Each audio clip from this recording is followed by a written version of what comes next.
What a beautiful space. Very nice, Janette. Okay, so we want to talk about when you have people in your condo, because I know that you like to entertain, and you know there's not a ton of space, although you've made it look really spacious. There's not a ton of space.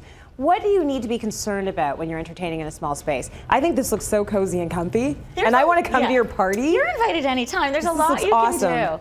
That space was actually a much larger space for me. I used to be in 400 square feet, and you mentioned I do love entertaining, so you never want to stop that when you move into a small space. And a lot of people moving into cities are going or downsizing. It can get tricky, and you feel that all of a sudden, oh, I can't entertain anymore. Right. But there's a couple of things you can do. Exactly, and we're going to bust that today. We're going to turn everyone's spirits around and get everyone partying. Get your friends over in your house. So number one thing to do is get online, and you can go to eBay or any used book and buy my Bible, Entertaining is Fun by Dorothy Draper. Oh, you love Dorothy Draper. She is amazing, and this was written in 1940, and I'm just going to do a quick reading from my Bible. Yes, go read from your Bible. Now, preach, girl. What you don't need, I love this, a lot of money, a big house, a staff of well-trained servants, expensive elaborate food, professional entertainers, a luxurious setting.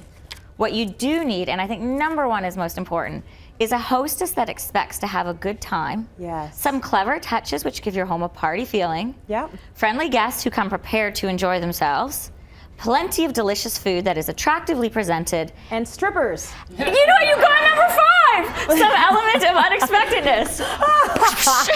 That is so true, though. Don't think you have to wait until you're in your mansion to have people over and, you know, impress the pants off of everybody. Do it now. Exactly. And do it inexpensively. Well, my other number one influential thing to do is watch Auntie Mame, a fabulous movie, and Auntie Mame says, life is a buffet and most poor suckers are starving. So just get to that buffet, enjoy it. Right. And I can tell you some of our fun little tips now. Yeah, let's talk about the tips. How you made this space look so inviting, but you know you can fit a bunch of people. You've got the cushions on the ground, you've got your ottomans you've pulled in here for more seating. What else have you done? Exactly, lower seating, remove big bulky furniture. And when you're inviting guests, think about 50 square feet, 40 square feet per guest. Okay. So that's a great way to do it. When I was in 400 square feet, I'd have about 8 people over and we were quite comfortable. Good. Pick people who are gonna be an interesting mix and get to know each other and conversation will flow. So crucial. Exactly, and speaking of flow, you wanna keep the flow in your home. And this comes easily if you do mini bar and cocktail stations. Right. So you can pop to the hardware store, get these inexpensive buckets. I got mine from the dollar store, I think for $2 a piece. Fill them with ice.